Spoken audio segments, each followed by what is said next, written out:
What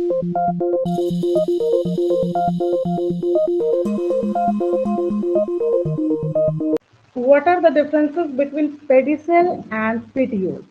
confusion होने का सबसे बड़ा रीजन ये है कि दोनों टर्म्स दिखने में एक जैसे लगते हैं, बच्चों को एक जैसा लगता है।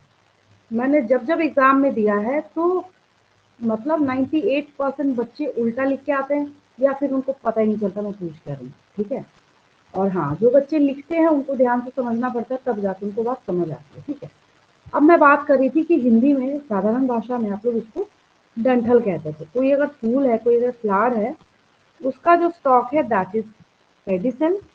लेकिन अगर कोई लीफ है, कितना अच्छा क्रिस्टल क्लियर इसमें दिख रहा है। ठीक है, कोई अगर लीफ है, उसका अगर ये स्टॉक है, उसको हम लोग पेटियोल कहते हैं।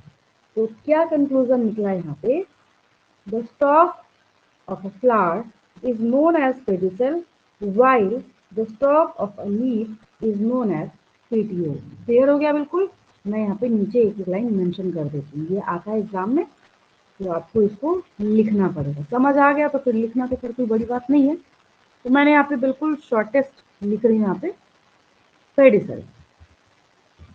स्टॉक मतलब डंठल होता है। Stalk of the flower is known as pedicel. ये मैंने करा। ठीक है, अब मैंने क्या किया, इसको यहाँ से कॉपी करा, ये रहा आपके पास, और इसका उल्टा करना है ना, मैंने यहाँ पे पेस्ट कर दिया। ठीक है, तो थोड़ा नीचे करते हैं हम लोग, ये सही है। अब इससे ज़्यादा मैं लिखूंगी नहीं। ठीक है, ये रहा। अभी तो फ्लावर का स्टॉक था तो आपने पेडिसल बोला, यहाँ क्या करना पड़ेगा, फ्लावर को हटा के हम लोग लीफ कर देंगे। मैंने यहाँ पे लीफ कर दिया। अब आप वहाँ पेडिसल बोल रहे थे, यहाँ क्या बोलना चाहेंगे? यहाँ पेटियोल बोलेंगे। तो ये आपके पास हो गया differences between pedicel and petiole. किसी भी सब्जेक्ट में डिफरेंस को पढ़ने का सबसे बड़ा फायदा क्या होता है, वो दोनों के दोनों कॉन्सेप्ट एक साथ क्लियर हो जाते हैं। अगर आप तीन के बीच में डिफरेंसेस देख रहे हैं तो तीनों क्लियर होगा।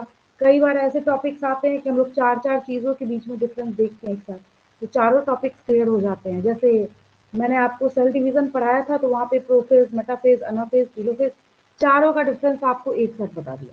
मतलब पूरा समझाने के बाद तो आपके लिए और ज़्यादा क्लियर हो गया होगा। ठीक है, तो उसी तरीके से यस डिफरेंस का मैम। एक बहुत बड़ा फायदा होता है, दो कॉन्सेप्ट एक साथ क्लियर होता है। ठीक है, तो हालांकि अभी हम लोग किस चीज़ की पढ़ाई कर रहे हैं, लीफ की पढ़ाई कर रहे हैं। तो जहाँ पे हमने पेटियोल को सीखा है, तो पेटियोल में आपने क्या सीखा, the stalk of the leaf is known as petiole. Clear हो गया बिल्कुल? ठीक है, इस पेज का स्क्रीनशॉट लेंगे और ऐसे ही एग्जाम में लिखेंगे। और जब भी पूछा जाए पेडिसल इज द, अब आपसे पूछा गया stock of the leaf, stock of the flower, stock of the anther, stock of the ovule, confuse तो गारंटीड है कि आप होंगे वहां पे। ठीक है, पेटियोल में भी सेम चार ऑप्शन दे दूं तो एक जैसे दिखने वाले जो टर्म्स होते हैं वो कंफ्यूजन क्रिएट करते हैं। ठीक है,